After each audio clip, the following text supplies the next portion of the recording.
This is problem 1014. It's on page 420. It's for a bevel gear. A straight bevel gear pair has the following data. The number of teeth on the pinion is 15, number of teeth on the gear is 45, diametral pitch is 6, and that would be inverse inches, and 20-degree pressure angle. If the gear pair is transmitting 3 horsepower, compute the forces on both the pinion and the gear. The pinion speed is 300 RPM. The face width is 1 1/4 inch. Compute the bending stress and the contact stress for the teeth and specify a suitable material and heat treatment. The gears are driven by a gasoline engine and the load is a concrete mixer providing moderate shock. Assume that neither gear is straddle mounted. Do you guys remember what straddle mounting means?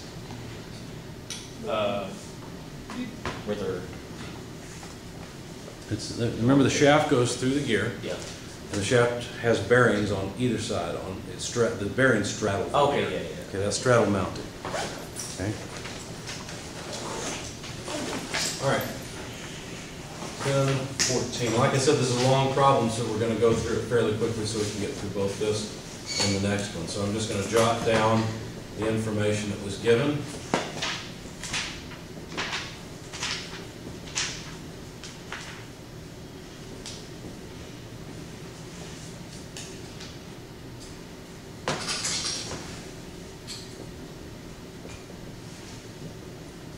So gas engine, load is a concrete mixer with moderate shock, no straddle mounting. We'll come back to that in a minute. I'm not going to jot it down. We're supposed to find the pinion and gear forces, the bending and contact stresses, and then figure out a material and a heat treatment for these things. Okay. All right, let's find out the diameter of the pinion. Now, in bevel gears, it's a little bit different. When you start talking about the geometry of the bevel gear, since they're a match set, you don't usually talk about like the diameter sub pinion and diameter sub gear. Because they are a match set, instead what you do is you use lowercase stuff for the pinion and uppercase stuff for the gear. Does that make sense? Because they're always a match set. They're one thing. You can't use them with anything else. So the equations are very similar to what you've seen before, where we have the number of teeth divided by the diametral pitch. So that's 15 over 6 inverse inches, and that's 2.5 inch. But there's the diameter of the pinion, and we just use lowercase d. Do the same thing for the gear, and you just have 45 over 6 inverse inches, because the gear has 45 teeth. And that comes out to a 7.5 inch diameter gear. Now, there's some other geometry that you need. In fact, you need the cone angles. Now, the cone angles are unique to the to bevel gears, but you have to go all the way back to chapter 8 in order to find the geometry for bevel gears. So let's see. Bevel gear geometry is on page 293. Now go to page 292 if you would, and look at the figure opposite the table. Page 292.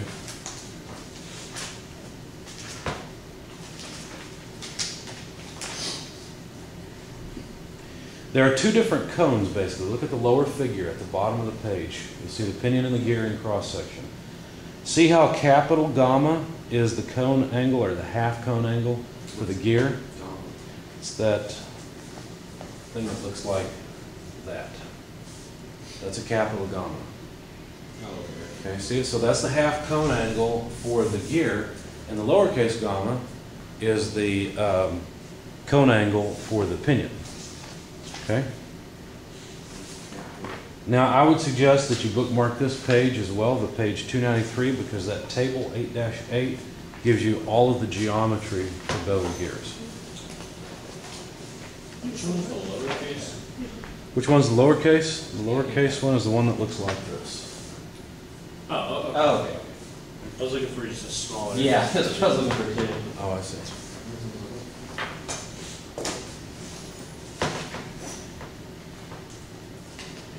Okay, so you'll note, let's see, where is the equation? There it is. See on page 293, you can calculate lowercase gamma by using an inverse tangent function with the number of teeth of pinion and gear. See that? So that's 293. Yeah, 293 in the table. So it looks like this. It says that gamma is inverse tangent of the number of teeth on the pinion divided by number of teeth on the gear. Plug all that in, you get about 18.4349 degrees. So this is just geometry. You can calculate other geometry stuff if you need it. We will need it as we go. In fact, the next thing we'll need is the mean radius. Now, the mean radius, it's helpful to see the figure off to the side when you're doing this because it shows you what all these different things are. So R sub m, let's see. Well, they don't have it on this figure. R sub m, where's the equation? Let's see it in this table.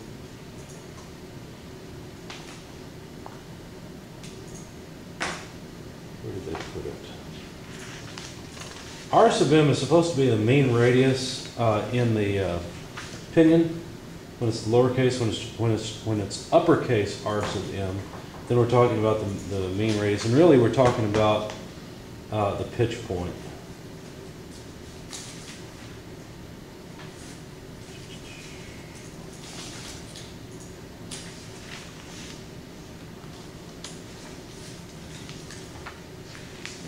I don't know what they've done with it.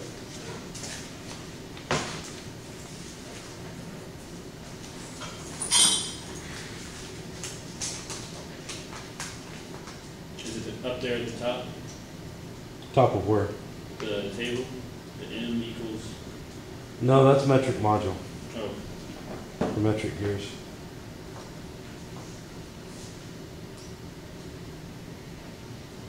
What I'm wondering is have they changed the symbol name? it's called the mean radius. Yeah, R sub m, the mean radius. And the thing is that it's not exactly at the center of the, bless you, it's not exactly at the center of the face. But I don't see where they've put the equation for it. It is something you need.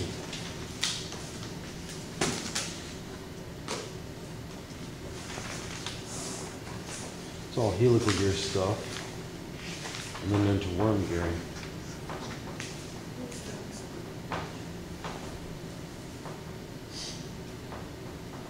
Oh, I see where it is. It's in, yeah, here we go. The problem is that most of the geometry stuff is in Chapter 8, but some of it's in Chapter 10. Go to page 390.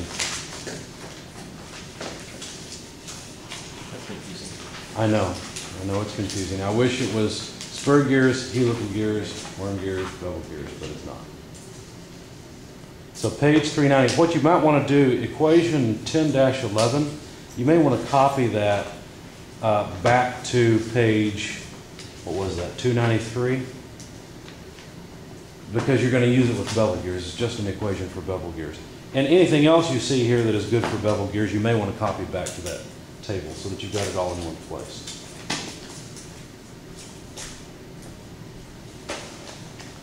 And so we'll refer to both those pages. Anyway, the mean radius is the diameter of the pinion over 2 less the face width over 2 multiplied by sine of the half cone angle of the pinion gone. So this is 2.5 inches over 2 less the face width 1.25 inch over 2 times sine of 18.4349 degrees. So finally, RM, the mean radius, is 1.0524 inches. Okay, the reason you need that is because that's considered the point where the tangential load is applied. Okay, and that determines the moment arm about the center of the gear. So that's what would relate to torque. So basically,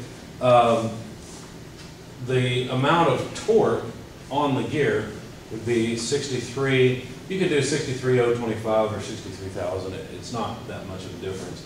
Times the power divided by speed. That's just our torque speed power equation.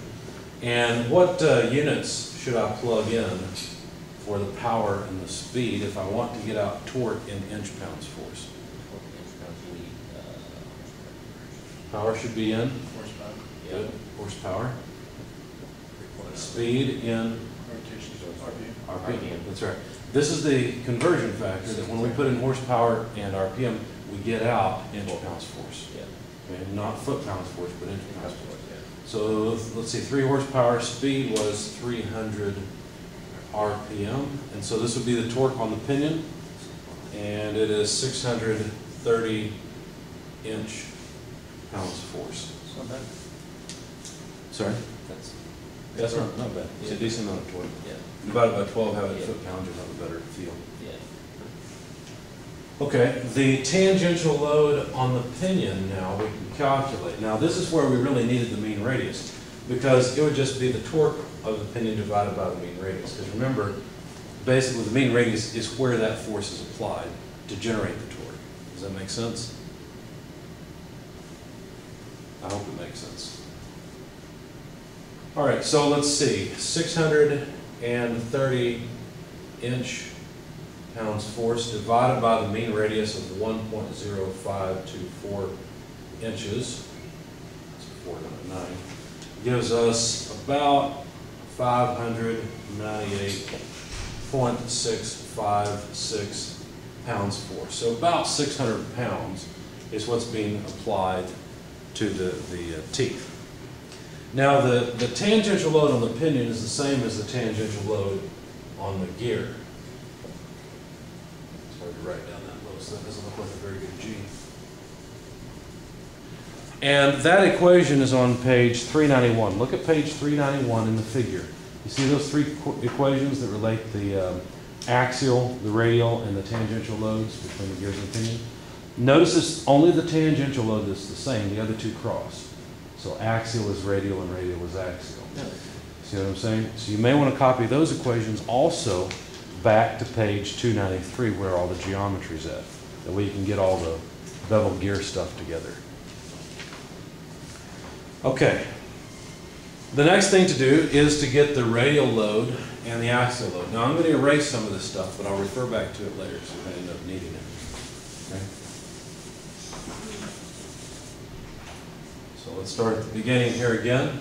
The radial load on the pinion is calculated based on the tangential load on the pinion, multiplied by the tangent of the pressure angle and the cosine of the half cone angle. Where did this come from?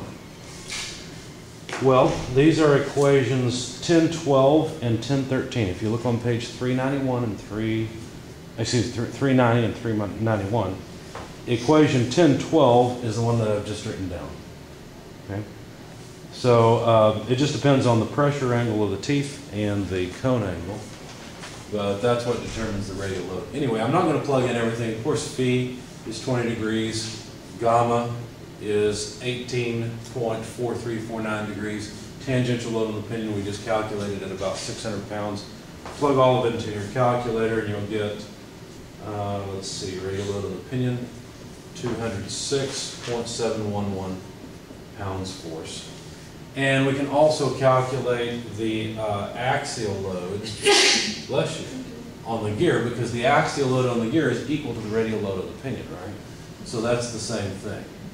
It's 206.711 pounds force. If we were to find the load on the gear, Which use load? a capital RN for the, when you're doing WTP equals TP. For that, we don't care as much. The radial, we're not talking about the radius of the gear itself. We're talking about the direction of the load. And so, I see what you're saying, but typically for the gear, no, you just use a lowercase. We're talking about for the, down there where you did WTP equals TP over RN. Mhm. If you were trying to find it on the gear, Then yes, you'd use a capital RM. okay. Right. Because they don't have that anywhere in here. And normally you don't use that. Normally this is the way you go through the pinion most of the time. They do have it.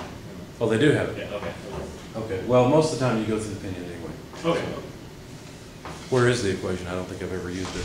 It's, I mean, it's the same thing. It's in the example on 392. Okay. Because they go through and do it on opinion, and they do it on. Yeah, you're right. They do it on the gear there as well. Okay. But because of the axial radial relationship, you don't have to do it on both of them. You get the same thing. Okay, so the axial load on the pinion, notice, is going to be different than the axial load on the gear, right? It's going to be equal to the radial load on the gear. And the axial load on the pinion would be the tangential load on the pinion multiplied by the tangent of the pressure angle, and now the sine of the half angle of the pinion. Okay. And please stop me if you have questions along the way, if any of this doesn't make sense. So the tangential load on the pinion we had was 500, and well, I won't plug it all in. It was 598.656 pounds. Pressure angle is 20 degrees, and then gamma is still 18.4349. So anyway, plug all that in, and you'll get 68.904 pounds force. So there's all the load and geometry stuff that we should need.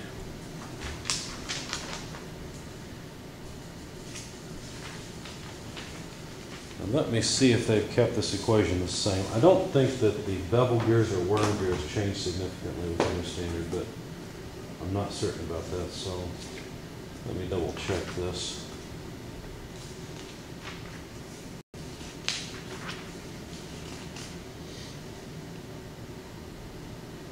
They have changed a bit, so I'm going to need some calculator help because things have changed a bit, but we can still make it through. Okay,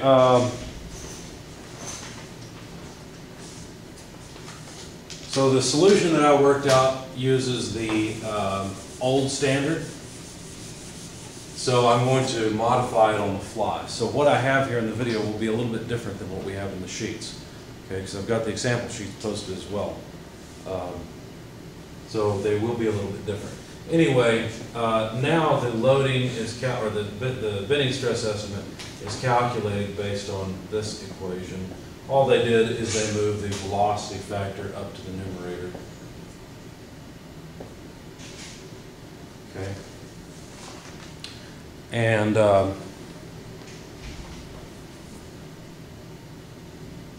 let's see. So we need all the factors. Now you might look at this and say, well, okay, we already know WT, right? We've been using it, it's almost 600 pounds. The problem with that is that the WT you use for this stress calculation is different than the actual tangential load. Why? Don't have any idea, I just know that's the way it is. Okay, so what you do, let's see, where do they have it so you can see it?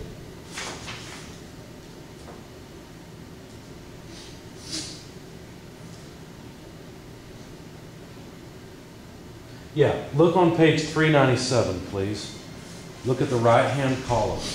You'll probably want to highlight this equation and make a mark from it down to equation 1014. Because notice what I've written here is equation 1014, right? That WT is actually from the line that says tangential force. It's under US units on the right-hand side. So US units, tangential force. That equation, notice, is different. See how that's different than the WTP? You show that to the gentleman behind you, please.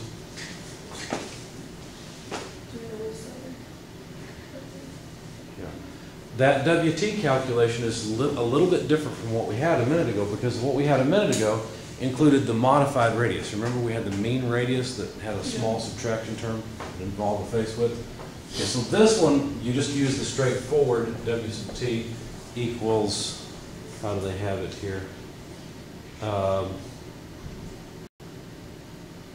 Well, the version I used is this one. It doesn't matter too much. Just 63,000 P over NP times 1 over D over 2.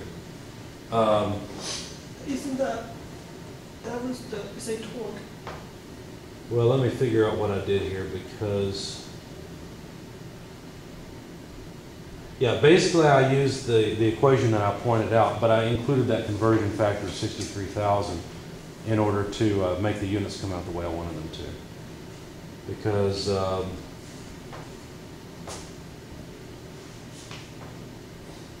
yeah, because they've got 126,000 P over D over N, and you'll notice that they're using diameter, whereas I'm using diameter over 2. 2 times 63,000 is where the 126,000 comes from. Dimension diameter, oh, that's, okay.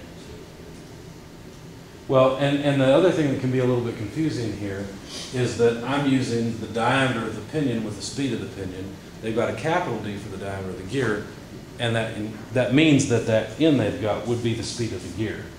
Does that make sense? Yeah. Okay.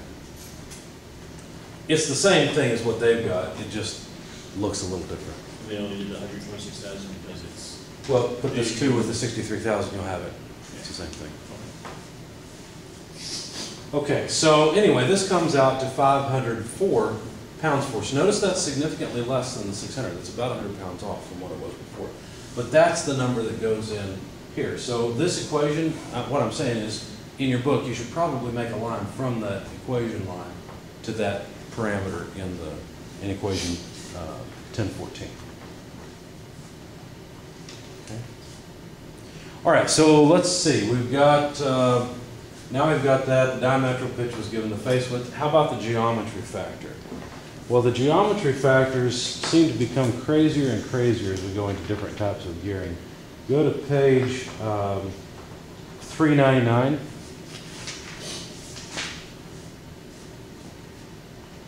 And you'll see the geometry factors chart on the page. Now notice this is only good for 20-degree pressure angle. It's only good for 90-degree shaft angles. If you have bevel gears with other shaft angles, you're going to need different geometry factors. Okay? So the geometry factor is on the x-axis. The number of teeth for which the geometry factor is desired is on the y-axis, and the number of teeth in the mating gear are the lines. So this chart you read off a little bit oddly. You read off from the y to the curve down to x. Okay? Normally you go x up the curve, read off y. This is opposite. Okay? So the number of teeth. Now, if we're interested in the pinion, how many teeth does the pinion have? Well, the pinion has 15 teeth. Right? So go on the y-axis to 15. And then the mating gear has 45 teeth. So we're looking for a curve for 45. Now it gets a little tight in there. Let's see. So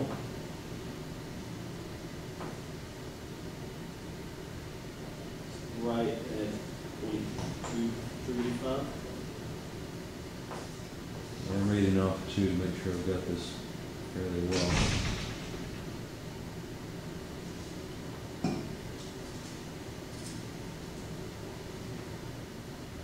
Yeah, I agree, 0.235. Yep. Now, when I read this off, I read it off as 0.23. Let me just use that since that's what I've got in my notes. I wouldn't count it wrong if you used anything from 0.22 to 0.24, because that's so hard to read. So let's just take the geometry factor to be about 0.23. It's going to change the whole line anyway. I'm sorry? It's not going to change the whole line anyway. Well, it does make a difference. It's in the denominator here.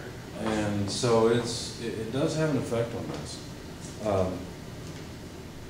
If we wanted to, we could find the geometry factor for the gear. When I did that, I said the geometry factor for the gear would be about 0.188.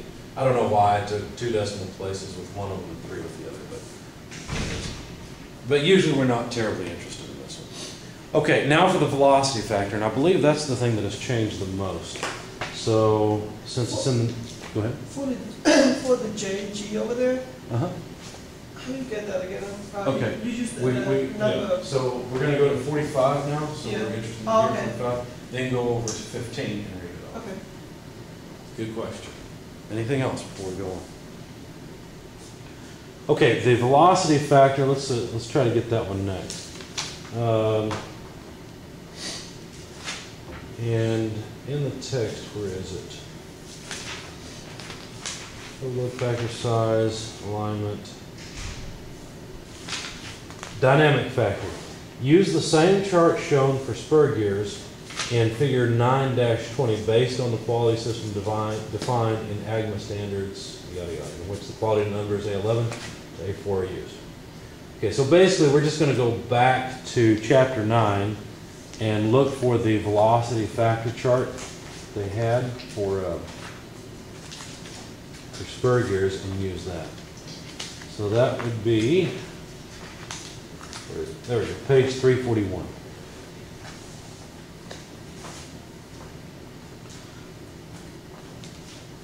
Now, what kind of gearing do you think would be appropriate? We weren't given the quality numbers for the gears, right? So what quality would be reasonable? Still a cement mixer, right? Seems like that's all we've worked with our cement mixer so far. So an A11? A11, I agree. Make sense to everybody? Okay, so we're going to choose A11. We're going for the velocity factor first. I guess we could go for the others, but since that's the one that's different, I'd go for that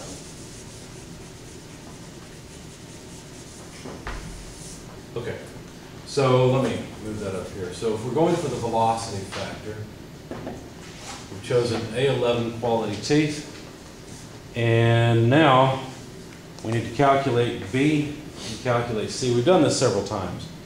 So rather than go through, you know what, in the interest of time, rather than going through all the calculations, let's just calculate the tangential velocity and then read it off the chart rather than going through the equations. Does that make sense to you guys? All right. So if we want the tangential velocity, let's see. Well, I thought I calculated tangential velocity in my solution somewhere. I must have. But I don't see it now. Maybe I missed it on the previous page.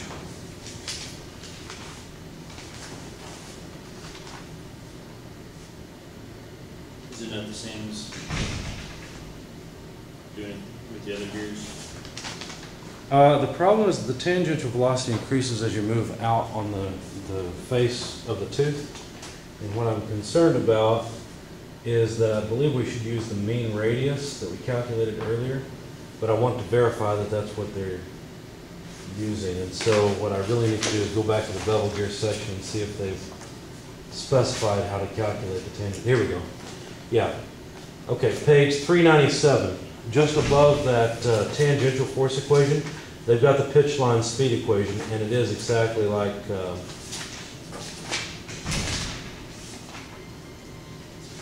it was before. And I'm trying to see exactly what pitch they want us, or what diameter they want us to use.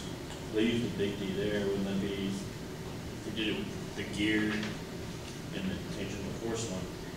Maybe. I think that those equations are a little more generic than that, though. I don't think they intend the big D and little d to indicate whether we're talking about the pinion of the gear in this context. Here we go. Page 400, they do an example. Okay. You do little d. You got V sub t is 314 feet per minute. Sorry, I don't have this part prepared. Like I said, the standard changed, so I'm not as familiar with this part. Let's verify what they used here to get the tangential velocity. You're right, they used the diameter of the pinion. Is that the actual pitch diameter of the pinion? They just gave us that the diameter of the pinion is 2 inches. Let's verify that. All we have to do, the diametral pitch is 8, so all we have to do is take the number of teeth on the pinion, which is 16, divided by the diametral pitch, which is 8 inverse inches, and you would get 2 inches. So they're just using the simple pitch diameter. Okay, so we could do it, we could use the pinion or the gear to perform this calculation. It really won't matter which one. We know the speed of the pinion, so that's probably the easiest. So the tangential velocity then would be pi multiplied by, if we're going to use the pinion, then we would use little d, the diameter of the pinion, times the speed of the pinion, divided by 12, and this will be in feet per minute. It can be a little bit difficult to read this off because the feet per minute looks like it's units for the 12, but it's really not. It's for the whole thing.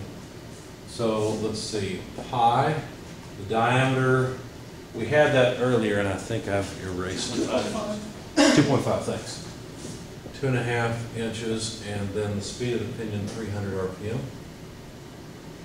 And then 12. So anyway, this should come out in feet per minute. Get 196.25.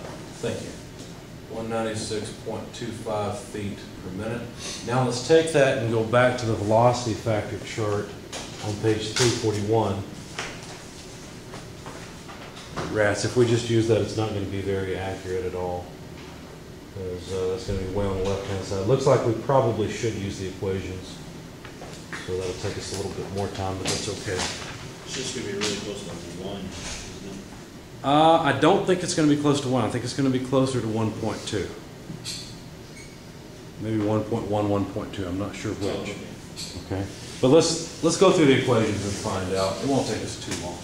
So B is 0.25 times AV, which is 11, less 5 to the power of 0.667. And one thing you could do if you really wanted to, you could actually make yourself a small chart for B and C as a function of what quality you have, and then you wouldn't have to calculate these every time.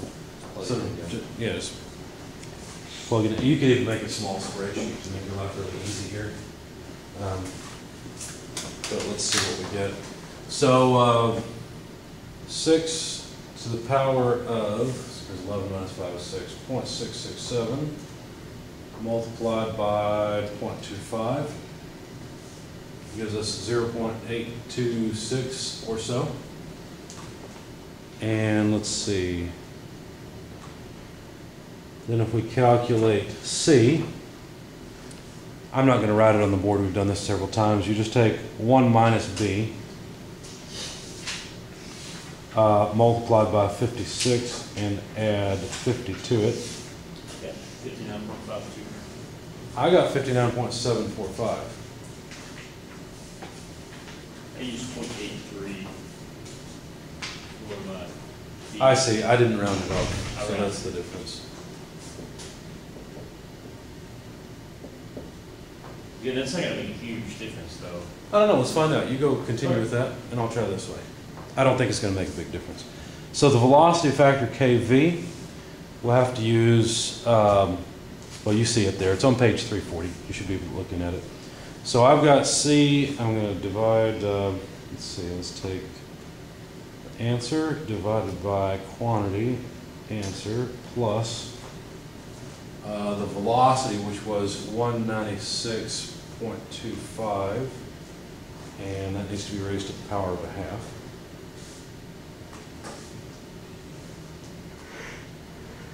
Make sure I get all this right. To open, to closed, and then that needs to be raised to the power of negative B. 0.826 is the best I've got. Okay, I've got for the dynamic factor KV. Oh, A11, Gary. I'm reading all. For KV, I've come up with 1.19. That's exactly. I got 1.19176. So. Okay, I've got 1.1900, so close enough. All right, so there's our dynamic factor. I'm going to jot down the tangential velocity in case we need it later. Of course, this is something we calculated.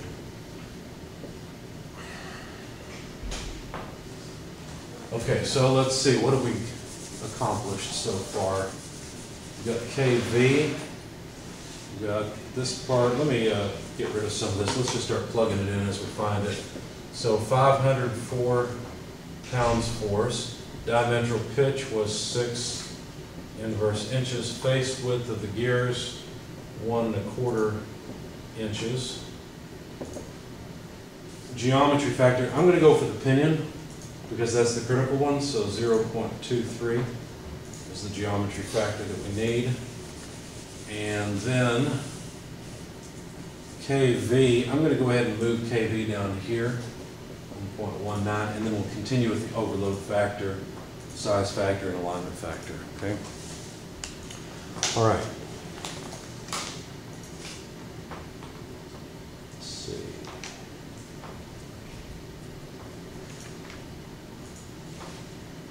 Yeah, the old way of calculating the geometry factor was much more involved, and it was determined based on the materials. So you had to assume materials for the pinion and gear, but anyway. By the way, actually I did calculate the tangential velocity in my notes. I got 196.35 instead of 196.25. and I used the same number. So I think we made a small mistake there. I don't think it's a big thing, but it would change our geometry factor very slightly. Probably not enough to worry about. So we'll just leave it as it is for now. Okay. All right, so the overload factor, now your author says use the same values from chapter 9. Size factor for bending strength. We've got some equations here to use, and in the old method we didn't use these, so we'll have to go through this. So let's go ahead and get the overload factor first of all. Let's go back to chapter 9 and find it. So page 338.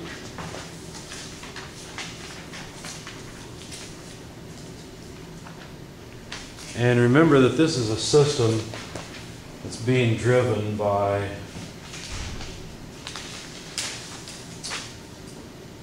a gasoline engine, and the load is a concrete mixer. So if we look up the descriptions, what you find is that you've got moderate shock on both sides, and so the overload factor is 2. Does that make sense? Okay. So we'll just put in the overload factor of 2. So continuing, the overload factor is 2.0. The size factor, since that's something new, I'll have to have you help me. Notice there are two equations, 1015 and 1015M. 1015 is for English units, obviously. 1015 is for metric. We don't use that chart for size factor. We use. No, we don't. We used to, but we're not going to use that anymore. Notice there are equations now on page 397. Okay. In fact, it's the last equations. They are the last equations on the page. So let's see. I will need calculator help here as well. Well, I guess I have a calculator, but make sure I get it right. 0.4867 plus 0.2133 divided by the diametric pitch, which is 6 inverse inches. Now, I'm sure the inverse inches are just going to go away. And that's what's kind of strange about this. You go through a lot of classes and we talk about first principles, things in thermodynamics and dynamics and statics and strength of materials. But then you come to a class like this and it's just an equation that you throw numbers into, you make sure you have the right units and it's supposed to work. Yeah. So I guess at this point you've become religious in our classes, huh? You have to believe. Yeah. 1.7665. You have to be careful who you believe too. It's easy for this kind of thing to throw you off, send you the wrong way. If the recipe is garbage, you're going to produce garbage. Okay, so there's our size factor. So let's see, let's add that into our equation. 0.5. I don't really need that many decimal places, that's enough. Okay, so there's our size factor. Last thing we need is Km. Let's see if that's the same or if it's changed as well. 399. Oh, wait.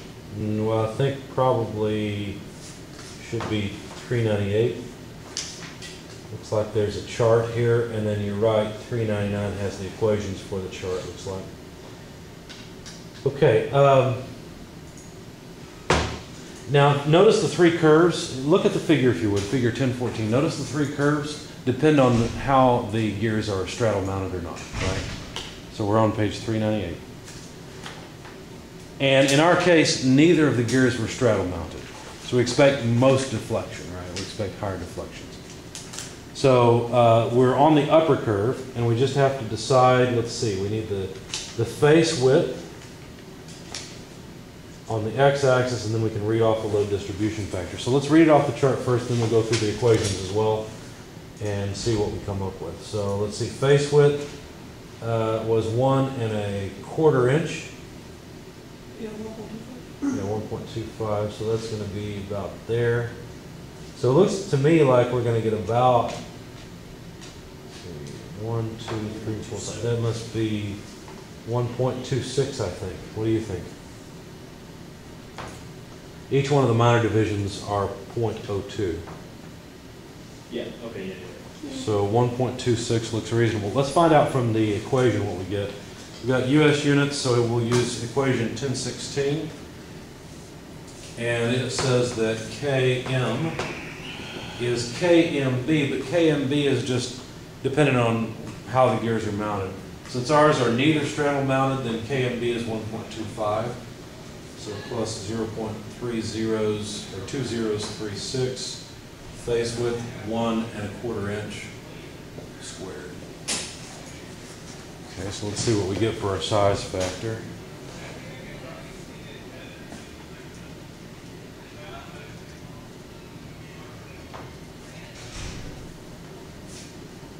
.2556 if you want that many decimal places. I'm going to write it down as 1.26. That's close enough. Okay? All right, so now let's figure out what our bending stress estimate is. And we'll see how close we are to the old standard. So I have used the old standard in my solution. Let's see, so times 1.19 times 2 times 0.522 times 1.26. Okay, I got 16,465 PSI. All right, so I hope that number's right. Before,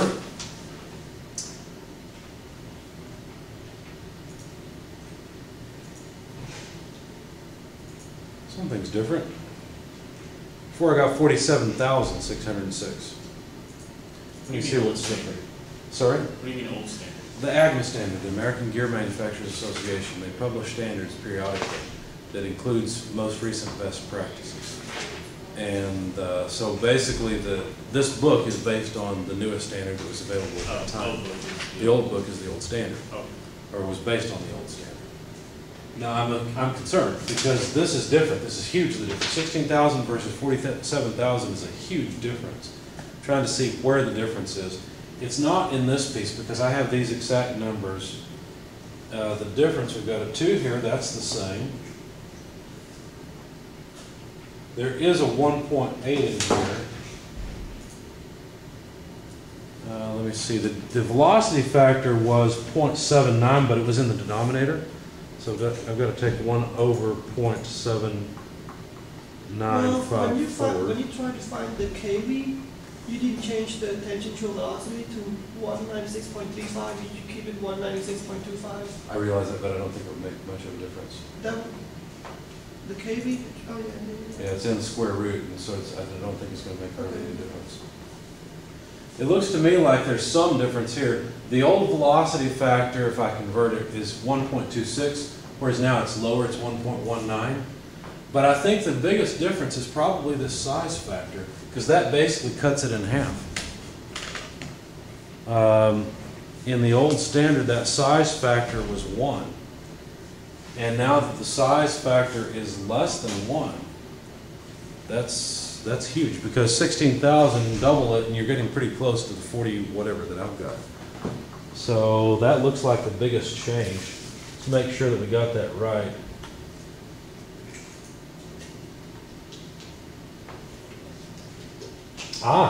Wait a second, we have to be careful here. It says for diametral pitch greater than 16, use a size factor of 1/2, and the equation for the sloped portion of figure 1013 is that. We just used that equation. I'm not sure that I did that right. Let's look at equation 1013, or I'm sorry, figure 1013. Well, no, it's all sloped. So if we read off the, let's see, outer transverse diametral pitch, that's the 6 that we've got. So if we read off 6, yeah, it's reasonable. The number we've got is reasonable. Okay.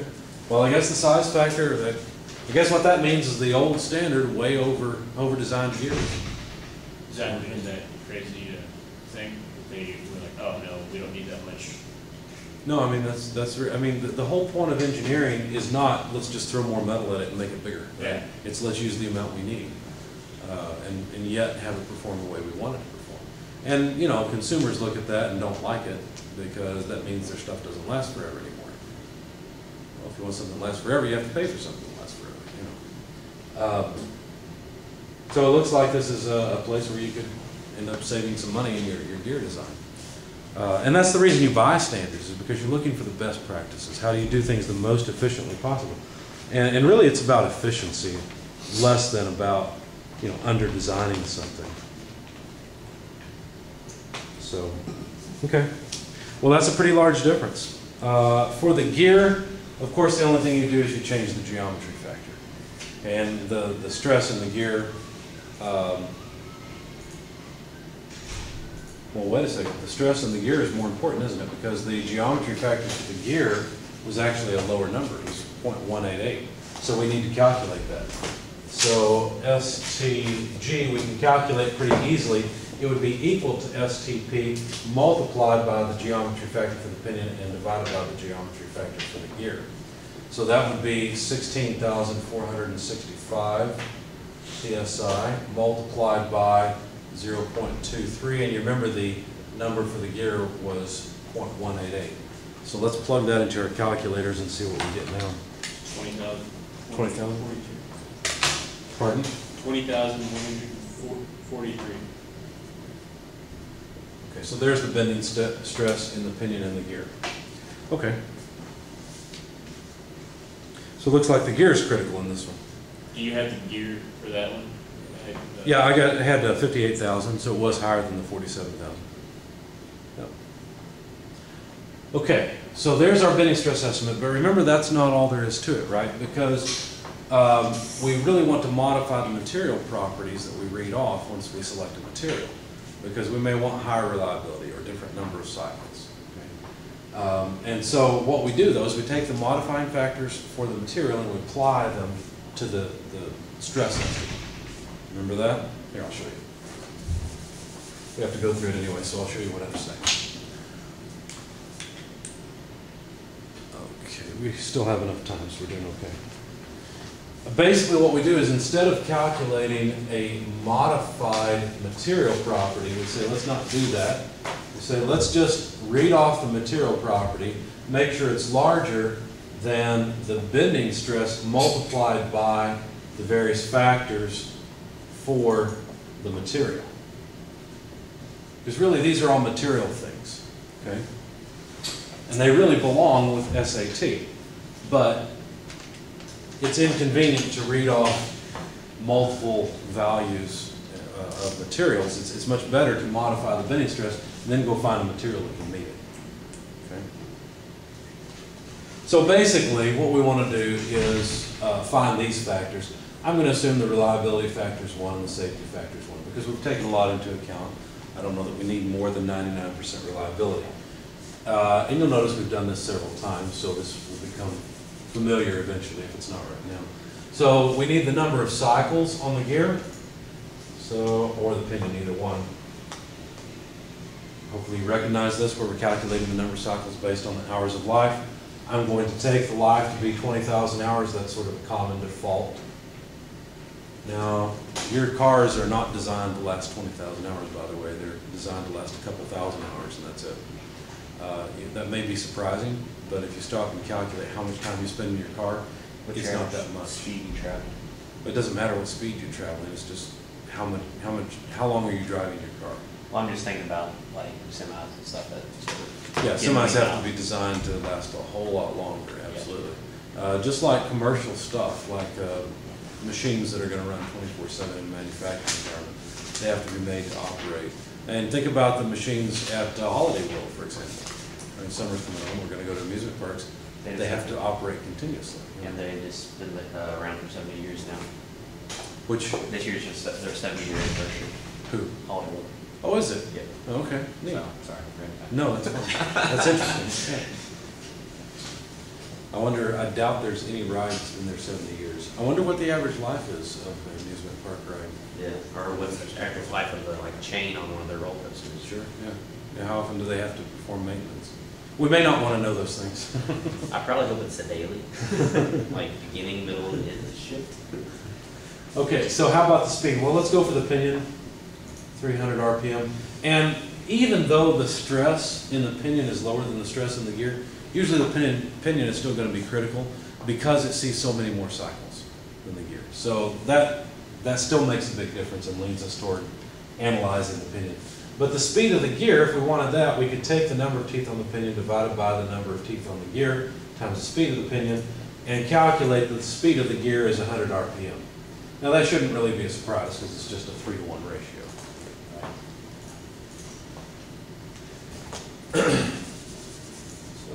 continue this. I hope you guys have those stresses written down. I just erased them. Yeah. Yeah. Okay, thanks. We'll need those in a minute. Okay, so the number of cycles on the pinion would be 60 times 20,000, just going with the life, times the speed, 300 RPM times Q. Do you guys remember what Q is? That's the, if it's as an intermediate. Right, if it's an idler gear, then each tooth is going to be stressed twice as it It's rotates. gonna be one though. Right, this is one because it's just 2 gears in mesh. Right, so this is one. Okay, so that comes out to 3.6 times 10 to the 8th.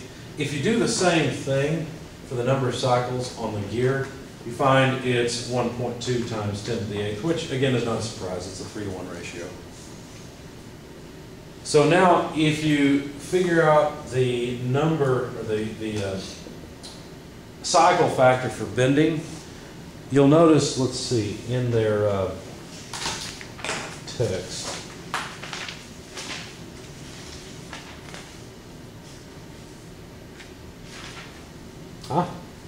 Looks like that's different too. In the old standard, we just used the cycle factors from spur gears, but in the new version, looks like we're using something different. CO? Sorry? The CO? Looks like a KL. Look at page 400, equation 1017. Now, why are they saying SWT? Oh, okay. Permissible bending stress number considering design life and reliability. What's the relationship to ST?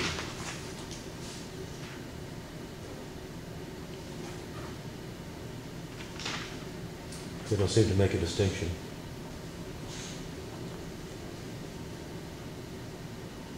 Okay, well, the safety factor and the reliability factor are as they were before, so that's the same thing.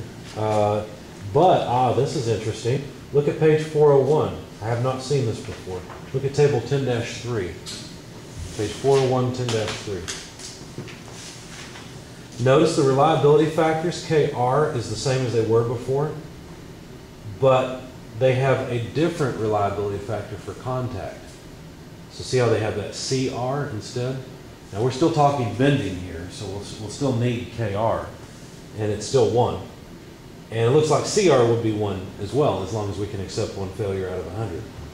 But if we're talking about a different number of failures, we'll have to use a different reliability number. That's interesting.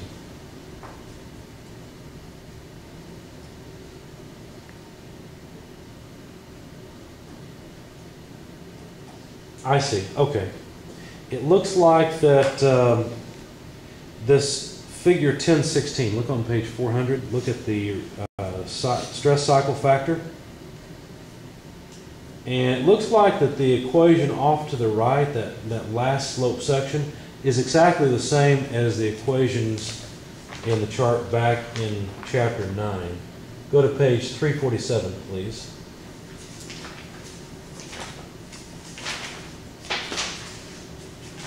And the stress cycle factor Yn for bending, the upper chart, the upper figure. See how Yn is 1.3558 NC to the negative 0.0178? That's exactly the same as on page 400. Okay, so that last bit's the same. The first bit, let's see, it looks like we've got, that looks like unique numbers. 6.1514. Yeah, looks like they've just basically taken case carburized, the case carburized line from page 347 and copied it over to page 400. And in fact, in the note down at the bottom, they say this is KL for case, or carburized case hardened steel bevel gears. And up in the text where it says KL equals stress cycle factor for bending, for carburized case hardened steel bevel gears, use figure 1016. Most of the test data for these curves were developed for carburized case hardened gears, so use for through hardened steel, use for through hardened steel is only approximate. In chapter 9, a similar factor was called Yn, and that is the term used in the ISO standards as well. Note that the curve for life factors above about 3 times 10 to the 6 is used for most commercial gear drives. Standard permits a lower value for some critical applications. Most of the time you're going to end up on the extreme end of that curve anyway, so it doesn't matter, okay? But my guess is that also most bevel gears are made with carburized case hardened steel. Seriously out there all through hardened. So that's probably why they've copied this chart over here. So anyway, so the number of cycles factor for the pinion, you've seen the equation, we've already talked about it. When I plugged it in, I plugged in 3.6 times 10 to the 8th. Then I got 0.9548. You could look at the chart and read off about the same, I'm sure. Okay. For the gear, then I used the number of cycles for the gear instead, and I What got... equation did you use though? You just read off the chart? You can read off the chart, or you can Use this go one? back to page 400. Because that's where we're talking about double gears.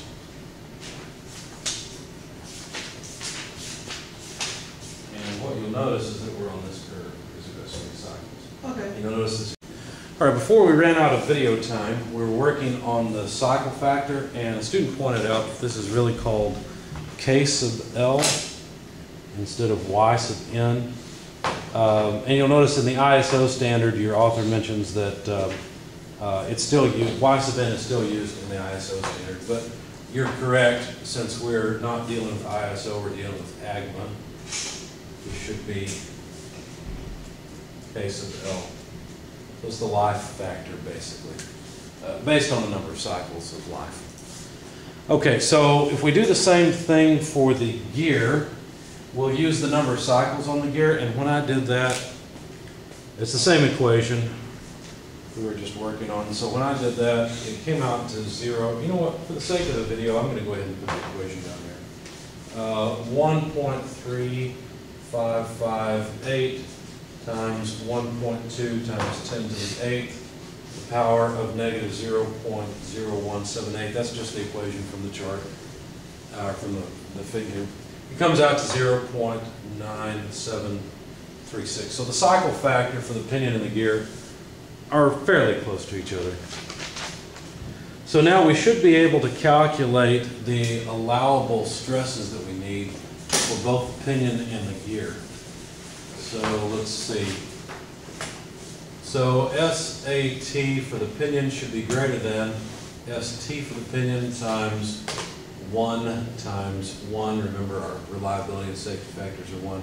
And again, we're using KL instead of Y sub N. And they had something else in the equation. No, okay, I see. All right. So anyway, the KL for the pinion was, well, we'll just leave it here. KL for the pinion. I'm going to have to plug in STP anyway. STP was what, 16,000 some odd? You guys have it? 16,465. 465? Yeah. Okay. Times 1, so basically just divide by KLP. KLP, this was the pinion. I didn't put the subscripts here, but you can see that this was for the pinion because it has the cycles of the pinion. So over 0.9548. Plug that into your calculator, please. We're going to get a slightly larger number for the pinion than we had. For the gear, the material the gear is made of needs to be well, just like this. And that number was, did we have 20,000 some odd for the gear? What was the stress in the gear? I'm sorry? 20,143. 143, thanks. Over 0.9736, there we go. Okay, both of these are PSI. So what numbers do we get? The first one is 16,911.46.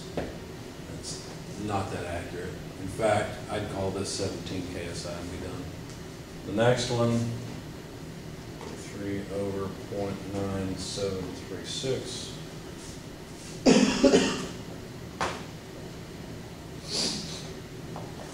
Okay, so there are the material properties that we need. Okay, and the reason that this new standard exists, I'm sure, is because this is simplified. Before you had to iterate. Now it looks like you don't. So that's probably why they changed things a bit with the factors. Because before it depended on what material you chose. Anyway, now this is just the bending stress. We have to work on the contact stress as well. So let's do that next. So go to page 401. And you'll see equation 1019 is the contact stress equation for bevel gears.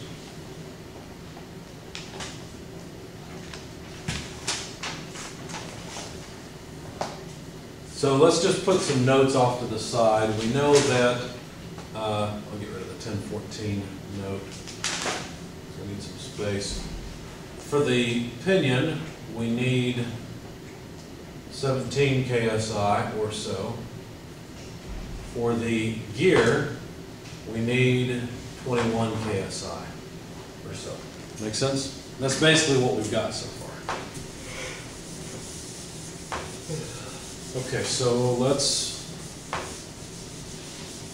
figure out what's going on with the contact stresses. S sub C, CP, root, WT, overload, mesh, velocity, size, a factor I haven't seen before.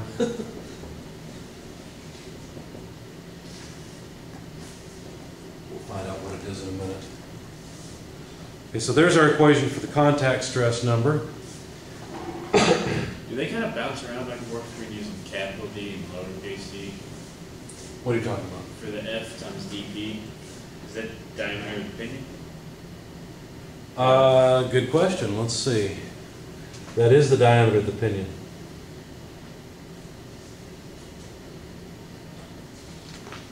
Yeah, in the geometry section, they're very particular about using upper and lowercase for the two, but in this chapter, apparently they're not.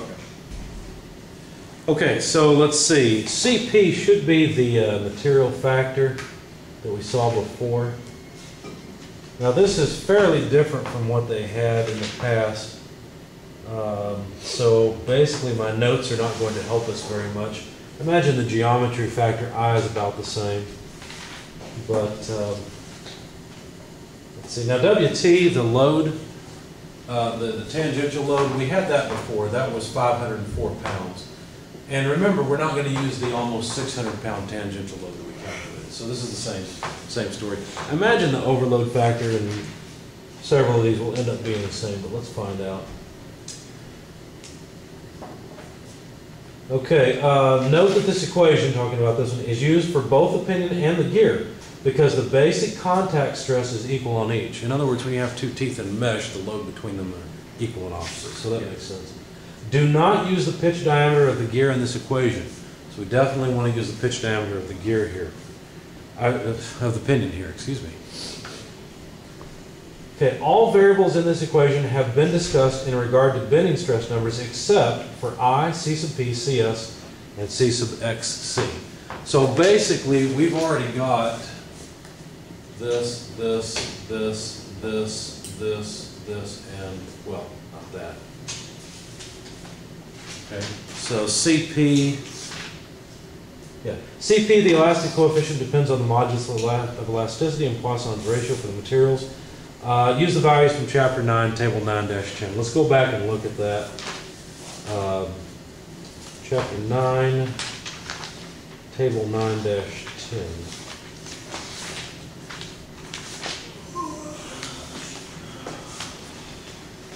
These are long problems. Absolutely. Okay, page 344.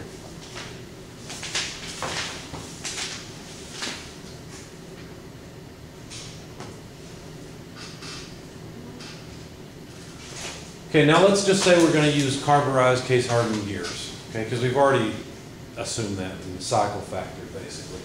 So if that's the case, both gears are steel, right? So the elastic modulus and Poisson's ratio would be steel on steel. So look at page 344, what value of CP do you think we should use? 2300? 2300, everybody see why? Yep. Okay. So 2300, the units are PSI. But it says, it said for steel and steel, it had another equation. For steel on steel, there is an equation for it, it's on page 343. No, it was where you were reading it, where it said the.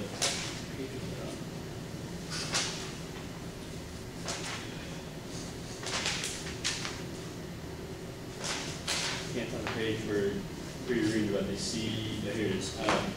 For two steel gears, CP equals 2300, Right. raised to 0.5. What's that? On 402, Page 402? where it says CP, Right, use the value, and then it continues, use the values from chapter 9 and table 9-10 for other materials. So if you look back on page 344, you'll see table 9-10, and it's consistent, it also says 2300. oh, 23, okay, I'm sorry. No, you're fine. You're fine. Why did they raise it to 0.5?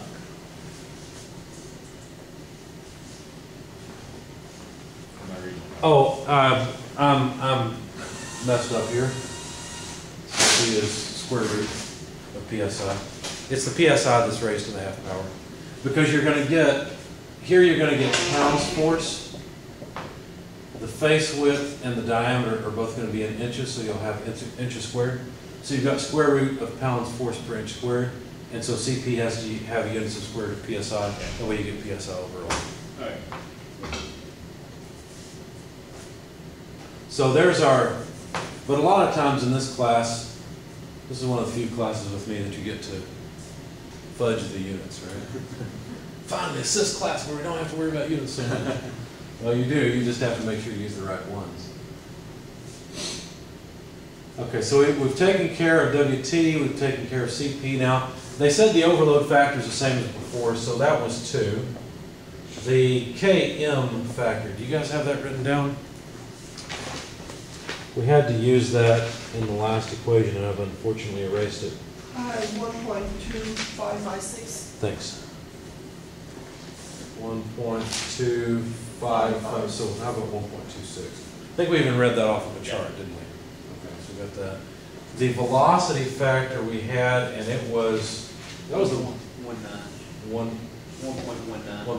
that's right, thanks. Okay, so that takes care of those. Face width we know, diameter of pinion is trivial, that was 2.5 inches, I think. Yeah, So we need I, CS, and CXC. Let's go ahead and get I. Let's see, yeah. Look at page 403 and figure 1019 in the middle of the page. Upper middle, I guess. This is for several different types, but it will work for straight bevel gears. So number of teeth in pinion is 15. Number of teeth in gear for the particular curve is 45. So let's see if we can read off the x-axis.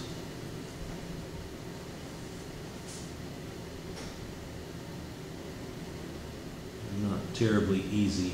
0.078.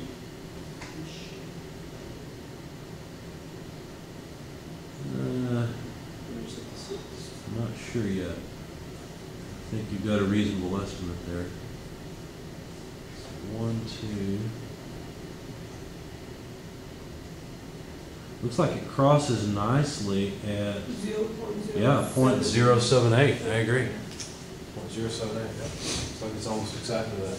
So I is about 0.078. Yeah, because each one of those divisions is 0.002. Okay. So that takes care of I. Now for CS. CS, page 402. The size factor for contact stress is different than KS for bending stress. For face width less than 1/2 inch, use 1/2 for CS. For greater than 3.14, which is pi, by the way, use CS equals 0.83. Between those limits, use the figure or the equation. Let's use the equation. So CS is 1/8 of the face width.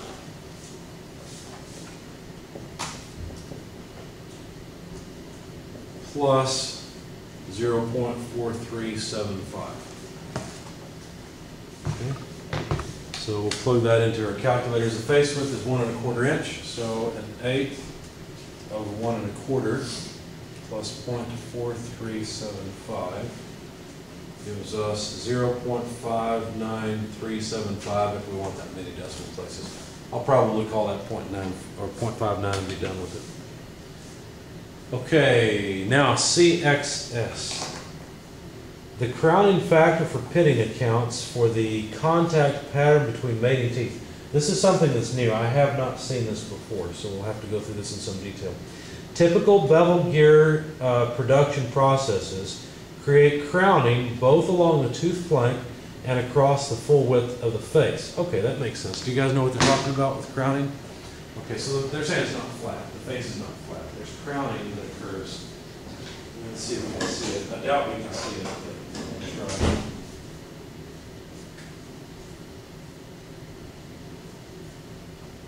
Yeah, look down these teeth, and you'll see that they're not perfectly straight.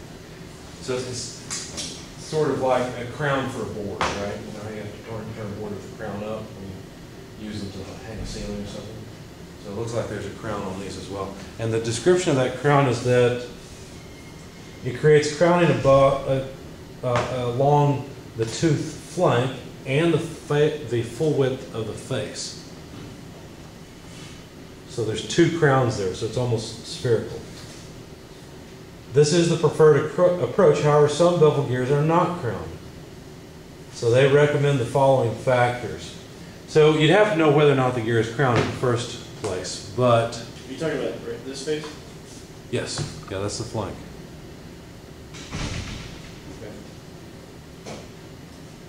Okay, CXC, 1.5 for properly crowned teeth, 2.0 or larger for non-crowned. So let's assume that it's crowned, since it sounds like that would be the best practice. Well, that's pretty easy. We either put 1.5 or 2 in there. What do you know? I thought it was going to be more involved. All right, so now let's plug all this into our equation. Looks like I won't have space here. So let's try it here. So this is... Would be correct, assuming it's crowned, for given?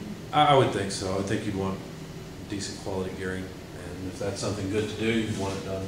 So WT is 504 pounds force. Case of O is 2. Let's erase these as we plug them in.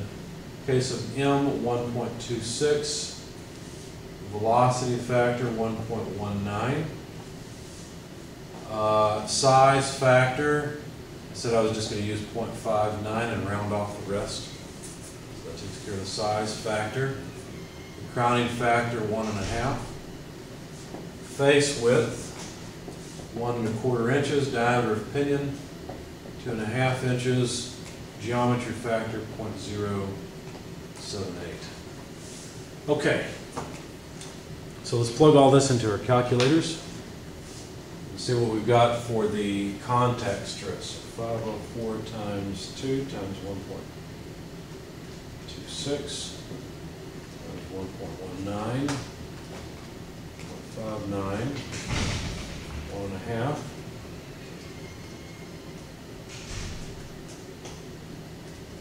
And the denominator, square root of the answer, times 2300.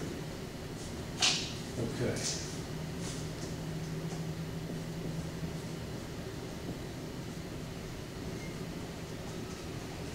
So what you guys got? Yep. Okay, so there's our surface contact stress. And let's see, before with the old standard I got about 144,000 PSI, 145,000 PSI. So that's in the ballpark.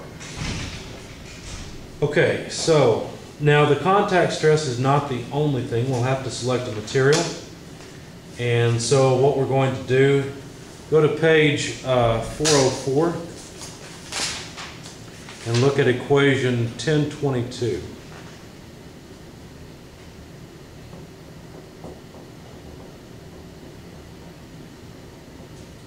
Equation 1022 is it shows how we're going to modify this number further with material factors, reliability factor, cycle factor and safety factor to figure out what material we can use. So we'll use equation 1022, but the basic equation is 1021.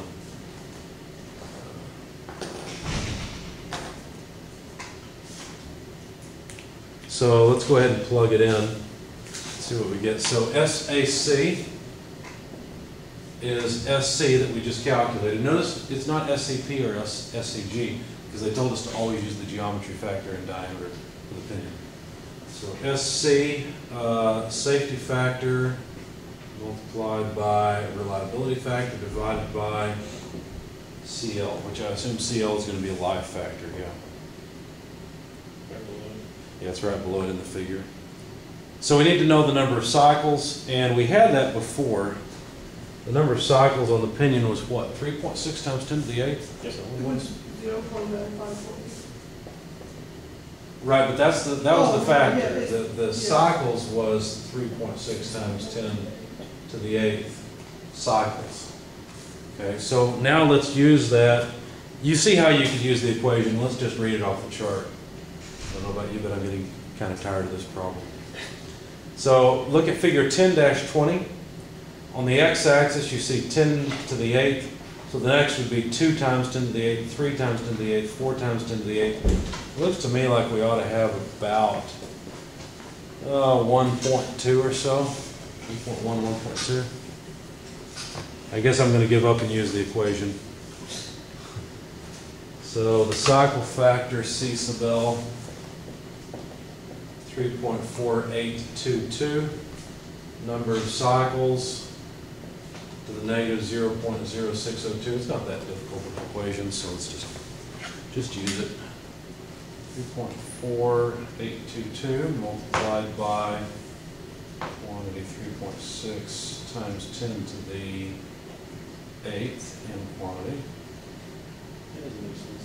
Oh, yeah, actually. that's- raised to the power of negative 0.0602. No. Okay, I got 1.06, and I'm going to write down the rest of it. Does that make sense? Yep. All right. Again, safety factor and reliability factor, I'm just going to leave those at 1. And so if we take our 170,379 PSI and divide it by 1.06, that's strange that we get a number greater than 1. We're actually reducing the estimate of stress.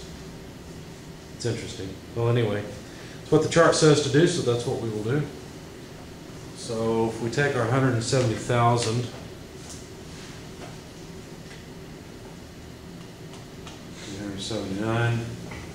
get 160,196. I'm going to call that 161 KSI. Okay, so now all we have to do is select a material that can take these stresses. That's not what I got. It's not what you got? Got 160. Oh, okay. Yeah, I got 160,196, and I rounded it to 161. Okay.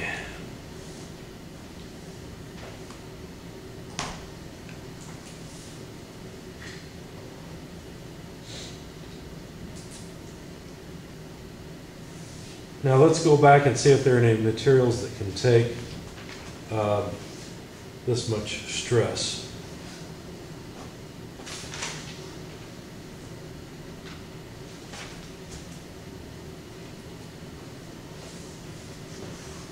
Now remember, we assumed case carburized. I do want to point out one thing though. Go to page 405, please, and look at figure 1021. Usually the way this works out, if you don't use case carburized and you have a contact stress number, you look up the contact stress number on the y-axis, then decide whether you're going to use grade 2 or grade 1 steel.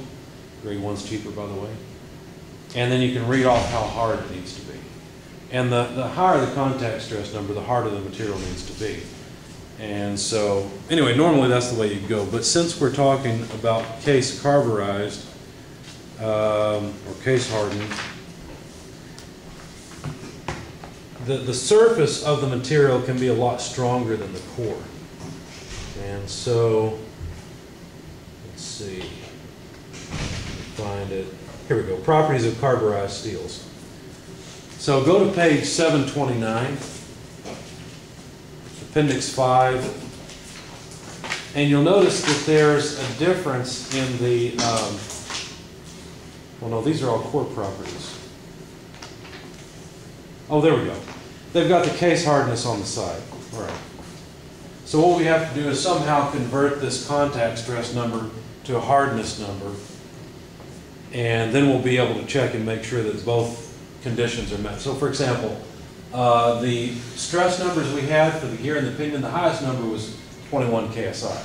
So if you look at the yield strength, pretty much any of these would work, right? Because this stress inside the root of the tooth is much less than all these yield stresses. So that's really not the issue. The issue is which one we choose that will give us a hard enough surface so that it'll have this strength. That's the question. And so we need, let's see, where's the other thing I'm looking for? Charts right next to it. Sorry?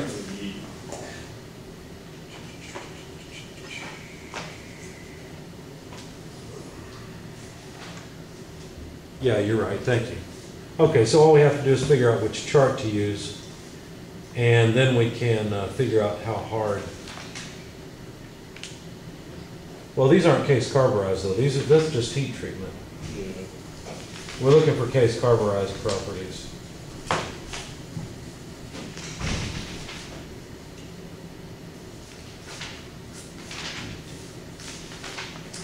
And I believe there is a figure somewhere, I just have to find it, that'll let us go from SAC to the hardness requirement.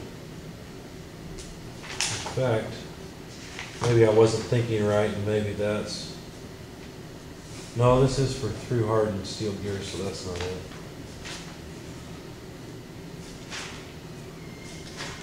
Yeah, that's an HB rating anyway, which is going to be way too low for us.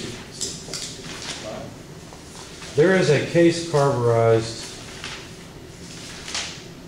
There's case carburized data in here. You know what? I bet it's back in chapter 9. I bet they didn't include it just for bevel gears. I'll go back and see if I can find it quickly. I knew I should have chosen through hardened gears, but I thought, oh, let's see what case carburized would look like. Oh, here we go. Let's see, that's the effective case depth for carburized gear.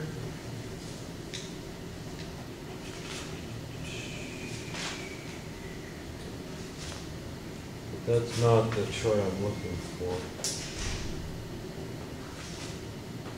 Here we go. I think this is it. Yeah, page 333. There's not much data here, and I thought there was another one, but I don't see it right off. Anyway, we're looking for something like table 9.5 on page 333. Allowable stress contact, or allowable stress numbers for case hardened grade 1 steel materials. We have 161 KSI, and you notice the lowest one they have for contact stress number is 170. So it looks like if we specify 50 HRC for the, That's a stress contact. That's for flame reduction, right? yeah, you're right. If we do, I just noticed that. If we go to carburized and case hardened, we can get 180 KSI, which is above what we need. So if we specify anything, it's like 55 HRC should work fine. Carburized and case hardened. Okay. So basically, as long as the material can be hardened to that level, 55, which looks like all these materials can be. So any material on page 729 should work. Because you notice the case hardness there at the end is all above 55. And apparently 55 would work. Does that make sense? How did you, oh, that's the 55 264 HRC. Right. Okay. And all these can be hardened up to that level. So we choose that one, I guess? Well, choose any material, really. It won't matter. As long as it's treated properly and hardened properly, it should work. It'll have the core properties we need here very easily, and 180 KSI. You can reach that pretty All that work, easily. we could have just done like that.